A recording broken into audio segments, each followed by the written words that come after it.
Middle east యుద్ధంతో విమాన సర్వీసులపై తీవ్ర ప్రభావం పడింది. ఇరాన్, ఇజ్రాయెల్ సహా గల్ఫ్ దేశాలకు ఫ్లైట్ సర్వీసులు రద్దయ్యాయి. తమ దేశానికి వచ్చే అన్ని రకాల సర్వీసులను రద్దు చేసింది యుఏఈ. పరిస్థితిని ఎప్పటికప్పుడు పర్యవేక్షిస్తున్నట్లు తెలిపారు అధికారులు. మరోవైపు మధ్యప్రాచ్యంలోని పరిస్థితుల కారణంగా ఎయిర్ ఇండియా విమానాలు రద్దు చేసింది. Mumbai, London, Delhi, Birmingham, Delhi Amsterdam, Delhi Zurich, Delhi మిలన్కు ఫ్లైట్లు రద్దు చేసినట్లు తెలిపింది. అలాగే Delhi Vienna, Bengaluru, London, Delhi Copenhagen, Delhi London విమానాలు రద్దయినట్లు తెలిపింది. రైట్, ఇదే అంశానికి సంబంధించి మరిన్ని డీటెయిల్స్ అనిల్ అందిస్తారు. అనిల్, ఇరాన్ వార్తో ఎయిర్లైన్స్లపై తీవ్ర ప్రభావం పడింది, అప్డేట్స్ ఏంటి? సెక్టర్ అంతా కూడా గల్ఫ్ వార్ కుదిపేస్తుందని చెప్పాలి. సో ఇప్పటికే చాలా వరకు మిడిల్ ఈస్ట్లో జరుగుతున్నటువంటి యుద్ధం కారణంగా పలు ఏషియన్కి సంబంధించినటువంటి ఎయిర్పోర్ట్లు అన్నీ కూడా క్లోజ్ చేశారు.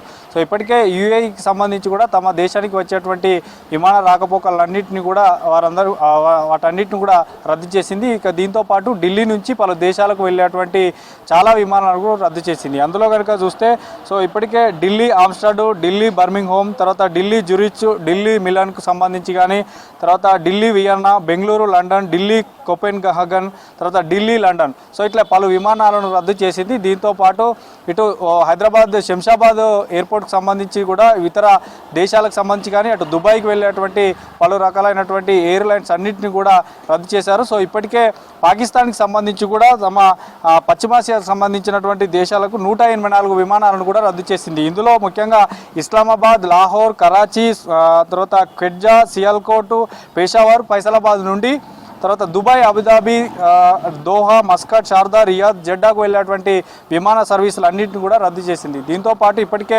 ప్రయాణికులకు ఎట్లాంటి ఛార్జ్ లేకుండా షెడ్యూల్ ప్రకారం వారు బుక్ చేసుకున్నటువంటి టికెట్స్ని కూడా రిఫండ్ చేస్తామని, అంటే టికెట్ క్యాన్సిల్ అయిన తర్వాత కూడా రిఫండ్ చేస్తామని చెప్తున్నారు. అయితే DGCA, director of general civil aviation ఇచ్చినటువంటి సూచనల మేరకు ఎప్పటికప్పుడు ఎయిర్లైన్స్కి అనుసంధానంగా వారు ఈ సమీక్షిస్తున్నారు, పరిశీలిస్తున్నారు.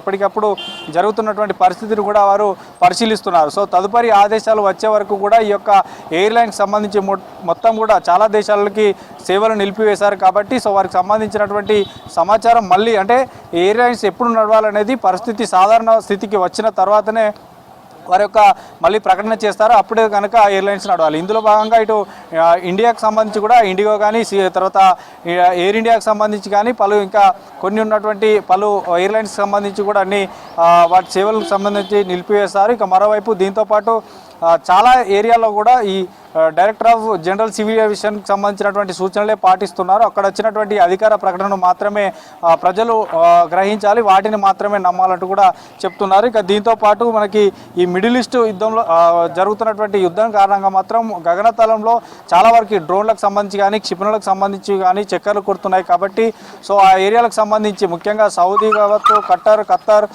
తర్వాత లాహోర్, ఈ ఏరియాలన్నింటిలో కూడా పూర్తిగా సేవలు నిలిపివేశారు. సో ఇప్పటికే చాలామంది సినీ ప్రముఖులతో పాటు క్రీడా ప్రముఖులు కూడా దుబాయ్ ఎయిర్పోర్ట్లో అక్కడ ఆగిపోయారు. సో అక్కడే వారు కొన్ని హోటల్లో స్టే చేస్తున్నటువంటి పరిస్థితి ఉంది. సో ప్రజెంట్ అయితే ఈ విమాన సర్వీసుల పైన గల్ఫ్ వార్ అనేది పెద్దగా కనిపిస్తుంది. సో చాలా పెద్ద ఎత్తున కూడా గల్ఫ్ వార్కి సంబంధించి కూడా అక్కడ కనిపిస్తున్నది. ఎందుకంటే అక్కడ ఉన్నటువంటి స్టూడెంట్స్ కానీ, తర్వాత వివిధ వ్యాపారాల నిమిత్తం కానీ, లేదంటే ఏదైనా బిజినెస్కి సంబంధించి వెళ్ళిన వారు మధ్యలోనే స్టక్ అయిపోయారు. వారంతా కూడా ఈ ఎయిర్పోర్ట్లలో పడిగాపులు కాస్తున్నటువంటి పరిస్థితి ఉంది. వారే కాకుండా వారి యొక్క పిల్లలతోనూ కూడా చాలా ఎయిర్పోర్ట్లలో కూడా పడిగాపులు కాస్తున్నారు. ఈవెన్ శంషాబాద్ ఎయిర్పోర్టే కాకుండా మనకి ఢిల్లీ, ముంబై, కలకత్తా, చెన్నై, తర్వాత పంజాబ్, ఈ ఎయిర్పోర్ట్ల నుంచి కూడా సుదూర ప్రాంతాలకు నిత్యం వందలాది మంది ప్రయాణికులు ఎయిర్లైన్స్లో ప్రయాణిస్తుంటుంటారు. సో ఇందులో భాగంగానే అటు ఇరాన్ కావచ్చు, ఇజ్రాయెల్ కావచ్చు, దుబాయ్ కావచ్చు, సో ఇతర దేశాలకు వెళ్ళాలన్నా కొన్ని దుబాయ్కి వెళ్ళి అక్కడ నుండి కనెక్ట్ అయ్యేటువంటి ఫ్లైట్స్ కూడా కొన్ని ఉంటాయి.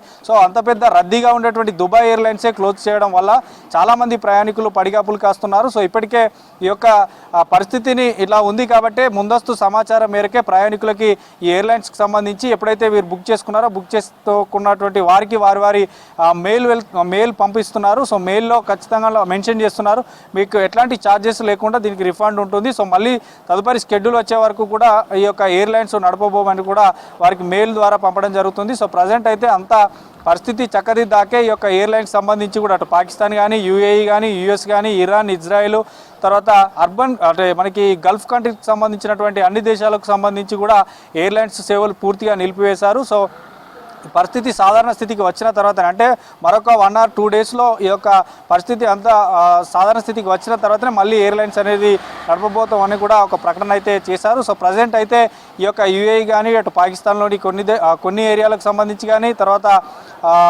యూఏఈ తర్వాత యూఎస్కి సంబంధించి ఇరాన్, దుబాయ్, తర్వాత ఇజ్రాయెల్, తర్వాత ఈ సంబంధించినటువంటి దేశాలకు మాత్రం ఎయిర్లైన్స్ పూర్తిగా నిలిపివేశారు. సో తదుపరి ఆదేశాలు వచ్చే వరకు కూడా ఎయిర్లైన్స్కి సంబంధించినటువంటి సేవలు నిలిపివేస్తున్నాం. ఈ ప్రయాణికులు అందరూ కూడా వారికి సహకరించాలంటూ కూడా తెలపడం జరిగింది.